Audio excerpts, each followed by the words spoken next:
Now on day 18, we're going to take you through all those defining images that are coming in from several regions that have been devastated by Russian forces on the 18th day of this attack.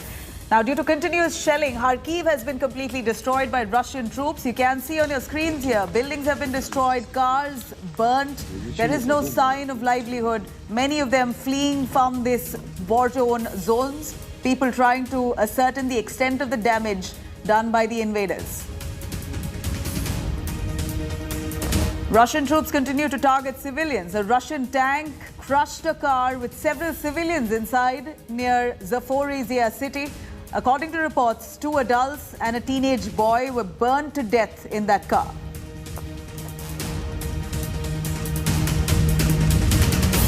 And Russian troops here destroy the capital city of Kyiv.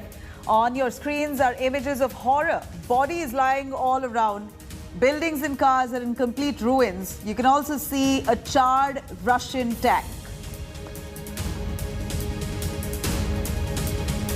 A Russian missile attacked a car parking area in Mykolaiv city. The visuals on your screens here showing a missile hitting the civilian areas and private facilities to completely damaged. The damage that was caused by the attacks and the extent of it is yet to be ascertained.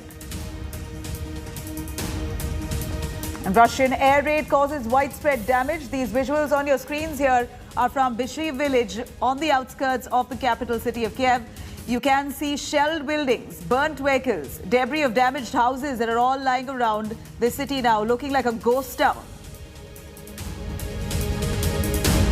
And amid heavy shelling, Ukrainian troops escort civilians out of the town of Irpin.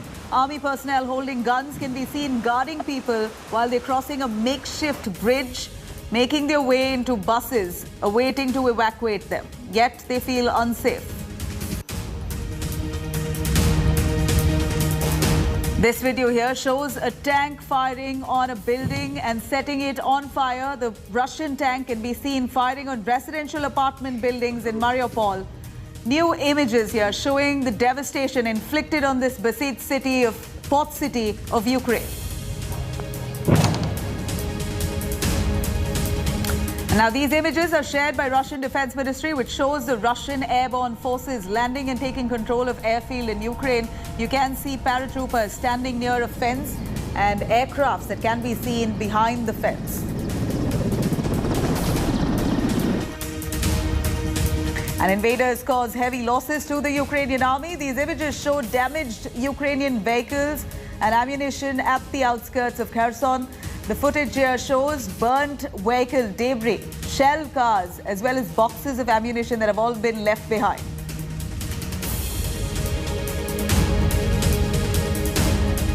And shelling continues in residential areas and buildings in Mariupol by Russian troops. On your screens here are images of the air attack. Explosions also can be seen on top of buildings, followed by plumes of smoke, even as millions of people have already left these besieged cities.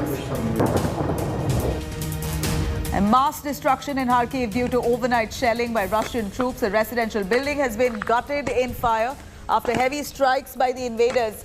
Vehicles have been burnt. Streets are now covered in complete debris.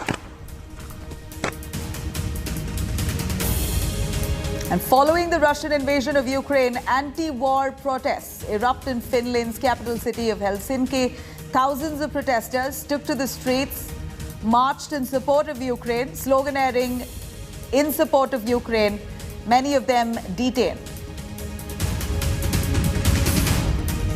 And widespread destruction all around Ukraine turns fierce. On your screens here is a scary aftermath of heavy bombing that was caused by relentless attacks of Russian forces in Ukraine's town of Mykolaiv in Kyiv region. This city too, which was once bustling, now bears a deserted, ghostly look. The aftermath of the attacks has left the capital city Kyiv and adjoining cities completely deserted, devastated. In fact, these visuals on your screens here showing bomb craters, massive ones, destroyed houses, several of them residential areas that were targeted, damaged buildings in Ukraine's Bishiv village.